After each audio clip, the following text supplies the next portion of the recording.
Friends, welcome to biblical పరివర్తన. Once again welcome to daily devotions. దేవుని ప్రేమ ఇదిగో. November 23కి చెందినటువంటి వాక్య భాగం యాకోబు యాకోబు పత్రిక 5వ అధ్యాయం. దీనిలో 20కి మించినటువంటి 20 వచనాలు ఉన్నాయి. 4 పారాగ్రాఫుల్లో రెండో పారాగ్రాఫ్ మీద అంటే 5 నుండి 11 వరకు దాన్ని చదువుదాం. ప్రభు రాకడకు వేచి ఉండుట ఒక ఎత్తు, బాగా వేచి ఉండుట మరొక ఎత్తు. మా అబ్బాయి అంటాడు, మరి ప్రాక్టీస్ మేక్స్ ఇట్ పర్ఫెక్ట్ అనేటువంటి సేయింగ్ ఉంది కదా, ఆ సామెతలాగా ఉండేటువంటి ఆ మాటకి దాన్ని స్పందిస్తూ ఏమంటాడంటే, నో ఇట్స్ నాట్ రైట్ అంటాడు. Practice does not make it perfect. ఎందుకంటే తప్పుగా చేస్తూ ఉంటే, తప్పుగా ప్రాక్టీస్ చేస్తూ ఉంటే పర్ఫెక్ట్గా ఉండరు, ఇంపర్ఫెక్ట్గా ఉంటారు. కాబట్టి సరిగా ప్రాక్టీస్ చేస్తే సరిగా ఉంటారు. కాబట్టి good practice makes it perfect అనేటువంటి రీతిగా చెబుతాడనమాట. అదే తీరులో ఉన్నటువంటి విషయం ఏంటంటే, ప్రభు రాకడ కొరకు వేచి ఉండటం కాదు, సరిగా వేచి ఉండాలి, బాగా వేచి ఉండాలి, తగినటువంటి రీతిగా వేచి ఉండాలి అనేటువంటి విషయం ఈ 7 నుండి 11 వచనాల్లో మనం చూస్తాం. అంతకుముందు చిన్న ప్రార్థన. May the words of my mouth and the meditation of our hearts be acceptable in thy sight, our rock and redeemer. Amen. చదువుకుందాం. 7 నుండి 11 వచనాలు. యాకోబు పత్రిక 5వ అధ్యాయం. సహోదరులారా, ప్రభు రాకడ వరకు ఓపిక కలిగి ఉండుడి. చూడుడి, వ్యవసాయకుడు తొలకరి వర్షమును కడవరి వర్షమును సమకూడు వరకు విలువైన భూఫలము నిమిత్తము ఓపికతో కాచుకొనుచు దాని కొరకు కనిపెట్టింది కదా. ప్రభు రాకడ సమీపించున్నది కనుక మీరును ఓపిక కలిగి ఉండుడి, మీ హృదయములను స్థిరపరచుకొనుడి. సహోదరులారా, మీరు తీర్పు పొందకుండు నిమిత్తము ఒకరి మీద ఒకడు సడగుకుడి. ఇదిగో, న్యాయాధిపతి వాకిట నిలిచి ఉన్నాడు. నా సహోదరులారా, ప్రభు నామమున బోధించిన ప్రవక్తలను శ్రమానుభవమునకు ఓపికకును మాదిరిగా పెట్టుకొనుడి. 11వ వచనం లాస్ట్గా. సహించిన వారిని ధన్యులను కొనుచున్నాము కదా. మీరు యోబు యొక్క సహనమును గూర్చి వింటిరి. ఆయన ఎంతో జాలియు కనికరమును గలవాడని మీరు తెలుసుకొని ఉన్నారు. అక్కడ ఆయన ఎంతో అంటే దేవుడు ఎంతో జాలియు కనికరమును కలిగి ఉన్నాడని ఎంచుకొనుడి. ఓకే. ప్రభు రాకడ కొరకు వేచి ఉండుట ఒక ఎత్తు, బాగా వేచి ఉండుట మరొక ఎత్తు. నిజానికి స్వీయ స్పృహతో అంటే ఉద్దేశపూర్వకంగా ప్రభు రాకడ కొరకు వేచి ఉండవచ్చును. రెండవ రాకడ మన మత విశ్వాసంలో ఒక అవసరమైన భాగమని అంగీకరించుటేగాక ఒక విధమైన క్రీస్తు రాకడ కొరకు ఎదురు చూస్తూ, అంటే పరూజియా కొరకు, పరూజియా అంటే అనేక విధాలుగా అర్థం చేసుకుంటారు, దాని కొరకు ఎదురు చూస్తూ అది మన జీవితాల్లోనే జరుగుతుందని ఆశిస్తూ చివరికి సుదీర్ఘంగా ఆలోచించినప్పుడు మనము జీవించే విధానం ఆ విధంగా ఆలోచించడం ద్వారా మన జీవితంపై ఎక్కువ ప్రభావం చూపించదు. అంటే సెకండ్ కమింగ్ గురించి అంతగా ప్రభావం మన జీవితంపై చూపించదని తెలుసుకుంటాం. వాస్తవానికి ప్రభు తిరిగి వచ్చుటకు ఈ నిరీక్షణ మన పఠనంలో, అంటే మన లెసన్లో, ఈ వాక్య భాగంలో లేదా మన బోధల్లో ఒక అలవాటు కంటే ఎక్కువ కాకపోవచ్చు. ఇక ఎప్పుడు చెప్పినా కానీ ఏదో హాబీ హార్స్ లాగా బాగా నిర్వహించబడిన భవిష్యత్తుకు చూపే పటం కావచ్చును. ఇక ఇట్లా ఇది ఈ దినంలో ఇది జరుగుతుంది.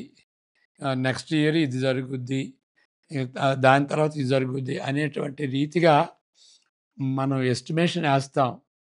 ఆహ్, ఇప్పుడు ఏం జరుగుతుందో ప్రపంచంలో దాన్ని బట్టి యేసుక్రీస్తు రావచ్చు. 1994లో వస్తాడని ఒకతను నా దగ్గరికొచ్చి నేను పని చేస్తున్నప్పుడు నా దగ్గరికొచ్చి పెద్ద చార్ట్ గీసాడనమాట. ఇది అని.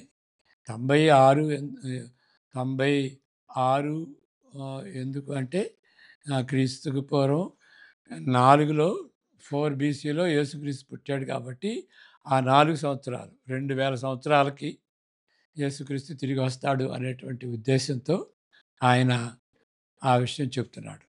ఓకే. కాబట్టి ఆ విధంగా చార్ట్ చేస్తారు. ఇది జరగబోతది. ఇది జరిగిపోతది. ప్రపంచంలో ఇవి జరుగుతుంది. ఇశ్రాయేలీయులు వాళ్ళు తిరిగొచ్చారు. 48లో మరి వాళ్ళు దేశంగా మారారు. వాళ్ళు తిరిగొచ్చి దేవాలయం కట్టబోతున్నారు. ఈ ఈ రెడ్ హా ఆహ్, ఆహ్, ఆహ్, రెడ్ హెయిఫర్ ఉన్నది దొరికింది. ఇక అవన్నీ కూడాను వాటన్నిటిని బట్టి ఇక యేసుక్రీస్తు రాబోతున్నాడు.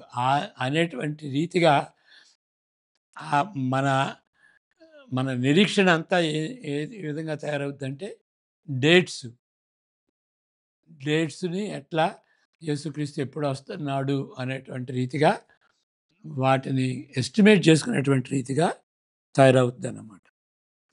ఇది మనలను ఇతర విశ్వాసుల నుండి వేరు చేయుటకు బదులు రెండవ రాకడకు కేంద్ర బిందువుగా ఉండినందున మన ఆలోచన తీరంతయు మారినందున మన ప్రవర్తన నిర్ణయాత్మకంగా సరిచేసుకొనగలిగేటట్టుగా ఉండాలి. అంతేగాని ఏదో ఆహ్, ఈ ఇప్పుడు ఇది జరుగుద్ది, ఇప్పుడు ఇది జరుగుద్ది అని ఒక ఒక మ్యాప్ ఆహ్, దానికి మ్యాప్‌ని వేసేదానికంటే అది మన జీవితంపై ఏ విధంగా డిసైజివ్‌గా నిర్ణయాత్మక కంటే డిసైజివ్‌గా మన ప్రవర్తన ఎట్లా మారాలి?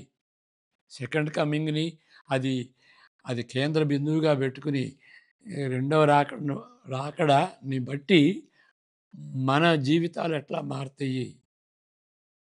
మనం ఏ విధంగా ఆయన్ను సంతృప్తి పరిచేటట్టుగా జీవించాలి? మన యొక్క ఆలోచన తీరు గాని, మన ప్రవర్తన గాని ఆ విధంగా సెకండ్ కమింగ్ బట్టి మారాలి. ఓకే. అది అది లేకుండాను మరి ఏదో ఇప్పుడు జరుగుద్ది, ఇది జరగబోతుంది అనేటువంటి దాన్ని బట్టి కాలిక్యులేట్ చేసుకోవటం. దాంతో మనం టైమ్ స్పెండ్ చేస్తున్నాం గానీ, జీవితాల్లో మాత్రం మార్పేమీ లేదు. యేసుక్రీస్తు కూడా అదే చెప్పాడు. ఎప్పుడొస్తారు మీరు? ఎప్పుడు అంతమవుతది? ఎప్పుడు దేవాలయం శిథిలమైపోద్ది. ఒక రాతి మీద ఒక రాయి ఉండకూడదని చెప్పారు గదా! ఎప్పుడవుతది అని వాడడిగితే యేసుక్రీస్తు ఏమన్నాడు? ఎప్పుడు అనేది నాకు తెలీదు. తండ్రికొక్కడికే తెలుసు. అది అడగకుండాను మీరు వేరే ప్రశ్నలెయ్యాలి అని 5 ఉపమానాల ద్వారా, మరి 2 పోలికల ద్వారా యేసుక్రీస్తు చెబుతుందేంటంటే, జాగ్రత్త పడండి. మీరు మెలకువగా ఉండండి. మీరు నమ్మకంగా ఉండండి. Be watchful and be faithful. అది జీవితంలో అది ఉండాలి. వాచ్‌ఫుల్‌గా ఉండాలి. మరి ఏ విధంగా సైతానుడు మనల్ని శోధిస్తాడో, పరీక్షిస్తాడో, ఎవరి ద్వారా, దేని ద్వారా సైతానుడొస్తాడో మెలకువగా ఉండండి. అంటే నిద్రపోవద్దని కాదు. డిసర్న్‌మెంట్ కలిగి ఉండాలి అనేటువంటి ఆహ్, తి అర్థం అన్నమాట. నమ్మకంగా ఉండండి. దేవుడు ఏదైతే మీకు అవకాశాలిచ్చాడో, ఏది తలాంతులిచ్చాడో దాన్ని వాడుకోనండి. యేసుకు యేసుక్రీస్తు ఎప్పుడు తిరిగి రావచ్చో ఆయనకి కూడా తెలీదు. కాబట్టి దాని మీద మనం ఎక్కువ శ్రద్ధ చూయించి ఎప్పుడొస్తాడు అనేదానికంటే ఈ తరంలోనే మన తరంలోనే రావచ్చు అనేటువంటి ఉద్దేశంతో దాన్ని బట్టి మనం నమ్మకంగా ఉండాలి, మెలకువగా ఉండాలి అని యేసుక్రీస్తు చెప్పినటువంటి మాటలనే ఈ యేసుక్రీస్తు తమ్ముడు యాకోబు కూడా ఆ విషయం చెప్తున్నాడు. వాస్తవానికి ప్రభు తిరిగి రావటానికి వేచి ఉండటం అనే అర్థం ఉంది. దాని గురించి వేచి ఉండాలి. అదేంటి కేవలం వేచి ఉండటమే. ఏ విధంగా వేచి ఉండాలంటే వ్యవసాయదారుని వలె వేచి ఉండాలి. వ్యవసాయదారుడు తొలకరి వర్షమును, కడవరి వర్షమును సమకూడు వరకు అదొస్తే వర్షాలొస్తే మొదటి వర్షం, చివరి వర్షం దాన్ని బట్టి మరి ఆ యొక్క పంట పండుద్ది కాబట్టి దాని కొరకు వర్షాల కొరకు ఎదురు చూస్తూ ఉంటాడు. ఎందుకంటే వాటిని బట్టి విలువైనటువంటి భూఫలం వస్తది కాబట్టి. కాబట్టి ఓపికతో కాచుకొని కనిపెట్టుతూ ఉంటాడనమాట. కనిపెట్టును గదా! అది అది అందరికీ తెలిసినటువంటి విషయమే కదా! మనము కూడా ఆ విధంగా యేసుక్రీస్తు రాకడ కొరకు ఓపికగా కనిపెట్టుకుని మన విశ్వాసంలో స్థిరంగా ఉండాలి అని 7, 8 వచనాల్లో మనం చదువుకున్నాం. మరి ఇక్కడ ఈ ఈ ఈ కనిపెట్టడం అనేది ఇక్కడ వ్యవసాయదా వ్యవసాయకుడు వలె పోల్చబడ్డాడు. కానీ అన్ని పోలికల వలె ఇది ఈ పోలిక అంటే వ్యవసాయదారునితో పోల్చటం అది పరిపూర్ణమైనది కాదు. పోల్చటాన్ని ఏ విధంగా అనొచ్చంటే ఈక్వల్ అనొచ్చు. ఇప్పుడు కనిపెట్టటం. క్రీస్తు కొరకు కనిపెట్టటం.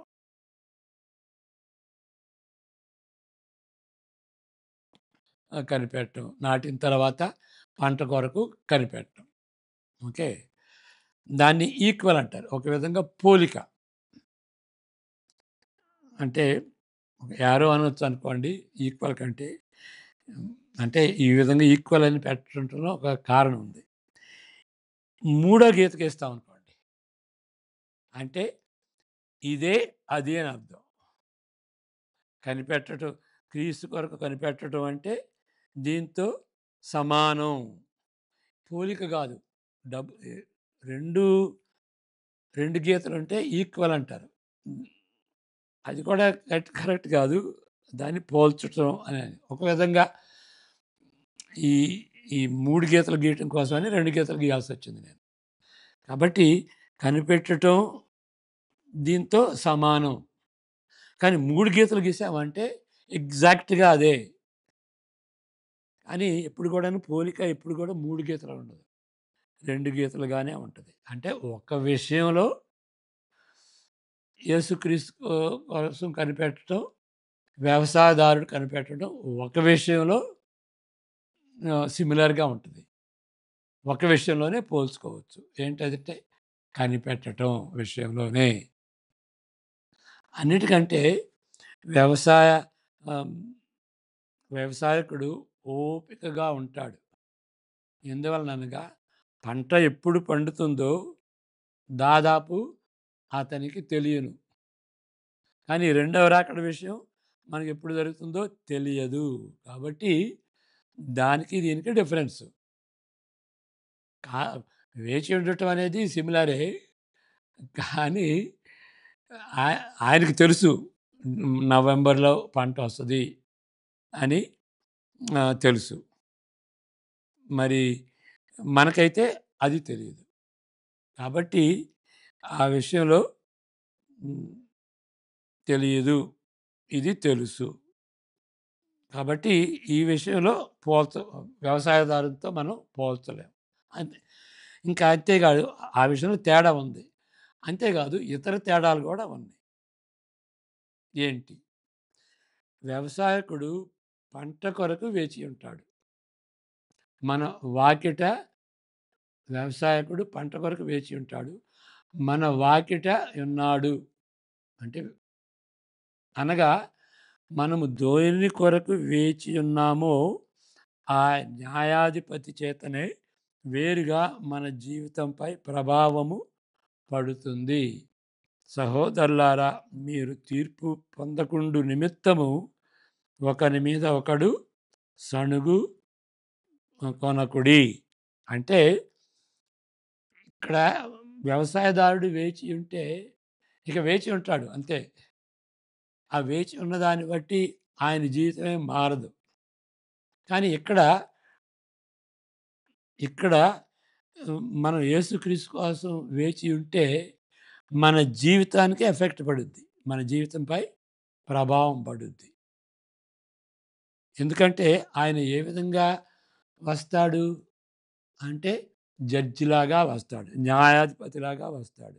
న్యాయాధిపతిలాగా వస్తాడు కాబట్టి మనకు తీర్పు ఉంటది అనేటువంటి ఉద్దేశంతో ఆ తీర్పుకి లోను కాకుండా ఉండేటువంటి రీతిగా మనం జీవించాలి. వ్యవసాయదారకుడు ఆహ్, ఆ పైరు పంట వస్తది గానీ, అది న్యాయాధిపతిలాగా రాదు. జడ్జిలాగా రాదు. కాబట్టి ఏ మన జీవితం మీద ఏ ప్రభావం వ్యవసాయదారుడికి ఉండదన్నమాట. కానీ యేసుక్రీస్తుని బట్టి, ఆయన రాకడను బట్టి మన జీవితం మీద ఒక ప్రభావం ఉంటది. దానికి ఆయన జడ్జిలాగా రాబోతున్నాడు కాబట్టి, దానికి తగినట్టుగా మనం జీవించాలి. ఏంటి తగినట్టుగా జీవించాలి అనంటే, ఒకటి ఇక్కడ 9వ వచనంలో మనం సణుక్కోకూడదు. ఒకరి మీద ఒకడు సణుక్కోకూడదు. మరి సర్దుకుపోవాలి. సహించుకోవాలి. విషయాలను బట్టి సహించుకోవాలి. మనుషులను బట్టి సహించుకోవాలి. అంతేగాని ఇక ఎప్పుడు సణుక్కుంటూ, గొణుక్కుంటూ ఇశ్రాయేలీయులు 40 సంవత్సరాలు దేవుని ఎడల సణుక్కున్నటువంటి రీతిగా కంప్లెయింట్ చేసుకున్నారు. ఓకే. 40 సంవత్సరాలు నన్ను శోధించారు అని అంటాడు దేవుడు.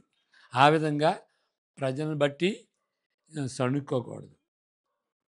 అంతేగాక ఇంకొక ఇంకొక తేడా.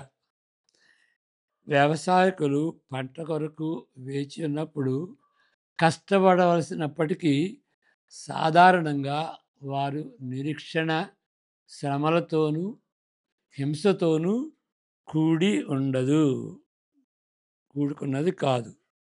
వేచి ఉంటాడు గానీ వ్యవసాయదారుడు ఆయన నిరీక్షిస్తాడు గానీ, అది ఆ నిరీక్షణ శ్రమలతో, హింసలతో కూడుకొని ఉండదు. యుగాంతం కొరకు వేచున్న క్రైస్తవులు డిఫరెంట్‌గా ఉంటారు. ఆ రెండిటిని అంటే శ్రమలను, హింసలను ఆ రెండిటిని ఎదుర్కొంటారు అని యాకోబు నొక్కి చెబుతున్నాడు. దాన్ని దృష్టిలో ఉంచుకుంటే మన నిరీక్షణ వ్యవసాయదారులు ప్రశాంతంగా వేచి ఉండేదానికంటే ప్రవక్తలు సహనంతో, పట్టుదలతో వ అంటే ప్రవక్తలతో పోల్చుకోవచ్చు. ఇక్కడ వ్యవసాయదారులు కంటే ఇక్కడికొచ్చేటప్పటికి ప్రవక్తలతో ఎక్కువ మనం పోల్చుకోవచ్చు. ఎందుకంటే ప్రవక్తలు హింసలతో, శ్రమలతో వాళ్ళ జీవితాలు గడుపుకున్నారు కాబట్టి. ప్రవక్తల సహనానికి, పట్టుదలకు దాన్ని సరిగా పోల్చుకోవచ్చు. 10వ వచనం మళ్ళా చదువుకుందాం. 5, 10 ఇక్కడ మనం రాసాను. ప్రభువు నామములో బోధించిన ప్రవక్తల శ్రమానుభవమును, ఓపికను మనకును ఓపికను మాదిరిగా పెట్టుకొనుడి. అది. కాబట్టి ప్రవక్తల వలె మీరు ఆహ్, హింసల్ని, శ్రమల్ని ఎదుర్కొంటూ ఓపికగా ఉండండి అని అంటాడు. కాబట్టి ఇక్కడ ప్రవక్తలు మనకు మాదిరిగా ఉన్నారు. తరచుగా దాన్ని బట్టి వారు నిందించబడ్డారు ప్రవక్తలు. ఆ బాధ వారి నమ్మకమైన ప్రకటనను అణచివేయలేదు. నిందించబడినా కానీ వాళ్ళు ఊరుకోలా. వాళ్ళు ప్రకటించారు. అదే విధంగా మనం ప్రకటించాలనేటువంటి ఉద్దేశం అన్నమాట. అణచివేయలేదు. కానీ మనము వెతుకుతున్న నమూనాలను ప్రవక్తలకు మాత్రమే పరిమితము చేయనవసరం లేదు. యోబు గూడా. అంటే ప్రవక్తల వలె మనం పోలి ఉన్నాం. కానీ అంతేకాదు, యోబుని కూడా పోలి ఉన్నాం. యోబుని గూర్చి ఆలోచిస్తే ఆయన ఒక నీతిమంతుడు. ఆయన విపత్కరమైనటువంటి తిరోగమనాలను ఎదుర్కొన్నాడు. అంటే ఆయనకున్నటువంటి ఆస్తిపాస్తులు అవన్నీ పోగొట్టుకున్నాడు. అయన్నీ ఆహ్, అయన్నీ తిరిగిపోయినియి. 180% 180 డిగ్రీస్ వెనక్కి తిరిగిపోయినాయి. సమస్తం ఆయనకున్నటువంటి ఆస్తిపాస్తులు అన్నీ గూడాను పోయినాయి. ఆయన పిల్లలు చనిపోయారు. ఇక మరి భార్య గూడా ఏమంది, "ఇంకా దేవుడు దేవుడు అంటావు. You curse God and die" అని సలహా ఇస్తది. మరి అతని ఆరోగ్యం కూడా పోయింది. అతని శరీరం ధ్వంసం అయిపోయింది. ఇక చిల్ల పెంకులతో గీక్కోవటం ప్రారంభించాడు. అలాంటి పరిస్థితి అనమాట. చిట్ట చివరికి ఏం జరిగింది? మధ్యలో చాలా కంప్లెయింట్ చేశాడు. వాళ్ళు ఏ ఆయన స్నేహితులొచ్చి 7 దినాలున్నారు. క్వైట్‌గా ఉన్నారు. అప్పుడు దాన్ని బట్టి అతనికి ఆదరణ కలిగింది. ఎక్కడో నుండి నా స్నేహితులొచ్చారు. మరి అంత ఖర్చు పెట్టుకొచ్చారు. నన్ను అర్థం చేసుకున్నారు అనేటువంటి రీతిగా వాళ్ళు క్వైట్‌గా ఉన్నదాన్ని బట్టి ఆయనకి తెలిసింది. కానీ తర్వాత ఎప్పుడైతే మాట్లాడారో వేరే వేరే దృక్పథాల నుండి వేరే వేరే వేరే వేరే కోణాల నుండి వేరే వేరే థియాలజికల్ బ్యాక్‌గ్రౌండ్ నుండి ఆయన హిట్ చేశారన్నమాట. ముగ్గురు. ఇక నాలుగో వాడు కొంచెం బాగా చెప్పాడు. నువ్వేంటి యోబు మరి హ్మ్, ఏదో పాపం చేశాం కాబట్టి నువ్వు ఆహ్, ర శిక్షించబడ్డావని అనుకుంటున్నావు. మరి ఆ ముగ్గురు కూడాను అట్లాగే అనుకున్నారు. ఏదో నువ్వు పాపం చేసావు, గొప్ప పాపం చేసావు కాబట్టి గొప్ప ఉపద్రవం జరిగింది అని అనుకుంటున్నావు. కానీ ఈ ఉపద్రవం జరగటానికి, కష్టపడటానికి, శ్రమలు అనుభవించటానికి, వేదన అనుభవించటానికి నీ పాపం ఒక్కటే కాదు కారణం. వేరే కారణాలు కూడా ఉంచొచ్చు. నువ్వు నువ్వు పాపం చేయకుండా ఉండటానికి ఈ యొక్క ఉపద్రవం ఉందేమో. కాబట్టి ఎప్పుడు పాపానికి పర్యవసానంగా ఈ ఉపద్రవం గాదు, శ్రమలు గాదు. పాపం చేయకుండా గూడా ఆహ్, ఈ యొక్క శ్రమలు తోడ్పడతాయి. అని ఆ విధంగా ఎందుకు ఆలోచించకూడదనంటేను, అప్పుడు దేవుడన్నాడు విను వినన్నాడు. చిట్ట చివరికి ఏమైంది? ఆయన ప్రభువా నాకు తెలియక నేను మాట్లాడాను. నన్ను క్షమించండి అని పశ్చాత్తాపపడ్డాడు. I repent in dust and in ashes అని అన్నాడు కదా! మరి ఆ విధంగా అన్నప్పుడు చిట్ట చివరికి ఏమైంది? దేవుడు దేవుడు ఆయన కరుణ చూపి ఆయన్ని మరి ప్రశంసించి, ఆయన్ని క్షమించి, నువ్వు రైటు. ఆ ముగ్గురు నా నన్ను ఏదో సపోర్ట్ చేసినట్టుగా వాళ్ళ థియాలజీని బట్టి నన్ను సపోర్ట్ చేసినటువంటి రీతిగా నిన్ను తక్కువ చూపించారు. నీలో పాపం ఉందని వాళ్ళు పట్టుపట్టారు. వాళ్ళది తప్పు. నీలో పాపమేం లేదు. నీకు అన్నీ తెలియవు. ఎందుకు జరుగుతుందో నీకన్నీ తెలియవు. చెప్పిన తర్వాత ప్రభు అవును రైటేను. నాకన్నీ తెలియవు. నేను తెలియని దాన్నటువంటి దాన్ని నేను విమర్శించాను. నన్ను క్షమించండి అనేటువంటి రీతిగా ఆయన, ఆయన పశ్చాత్తాపపడ్డాడు. అప్పుడేమైంది? నువ్వు వాళ్ళ గురించి ప్రార్థన చేయమని చెప్పాడు. ఇంకేమైంది? రెట్టింపు తిరిగి పొందుకున్నాడు. దేవుడు కనికరం కలిగినటువంటి దేవుడు ఆయన్ని క్షమించాడు. రెండంతలుగా ఇచ్చాడు. రెండంతలుగా ఇవ్వటానికి కారణం ఏంటి? అంటే ఆ యొక్క గ్రంథం, ఆ యొక్క యోబు యొక్క శ్రమలు, శ్రమలు ఎందుకు దేవుడు ఆయన్ని పరీక్షించాడు? ఆ యొక్క ఉద్దేశ్యం నెరవేరింది. నెరవేరిన తర్వాత ఇంకా ఎందుకు ఆయన పరీక్షించబడటం? ఇంకా ఎందుకు శ్రమ పడటం? కాబట్టి ఆ శ్రమకి అంతం వచ్చింది. ఏ ఉద్దేశ్యంతో శ్రమ పెట్టాడు? Prosperity theology. ప్రాస్పరిటీ థియాలజీ అంటే అన్ అన్నీ దేవుని నమ్ముకుంటే అన్నీ కలిసొస్తాయి. ఇక్కడేమో ఆయన కలిసి రాలా. ఆయన పాపాన్ని బట్టా? పాపాన్ని బట్టి కాదు. కాబట్టి అక్కడ ప్రాస్పరిటీ థియాలజీని ఖండించేటువంటి రీతిగా యోబు యొక్క గ్రంథం అంతా కూడాను వ్రాయబడింది. అది మనం తెలుసుకోవాలి. అది డిస్‌ప్రూవ్ అయింది. Prosperity theology wrong. యూదులందరూ అట్లాగే అనుకున్నారు. యేసుప్రభు శిష్యులు కూడాను వాళ్ళు మారు మనసు పొందక ముందు, పరిశుద్ధాత్మ దేవుడు రాకముందు వాళ్ళు కూడా అట్లాగే అనుకున్నారు. ప్ర సామెతలు కూడా అనుగుణ్యంగా జీవించు నీకు అన్ని కలిసి వస్తాయని. ఆ దాన్ని, ఆ థియాలజీని అది అది సగం రైటు, పూర్తిగా రైట్ కాదు. It is not even 1/4 right అనేటువంటి రీతిగా. కాబట్టి దేవుడు తన కనికరం, తన మంచితనం చూయించాడు. యోబు గ్రంథంలో యోబు పరీక్ష ద్వారా మనం తెలుసుకుంది ఏంటంటే దేవుడు మంచివాడు. ఎల్లప్పుడూ మంచివాడే. కరుణామయుడు అనేటువంటి రీతిగా ఆ యోబు గ్రంథం ముగుస్తుందన్నమాట. అది మనం ఇక్కడ చెప్పుకుంటుంది.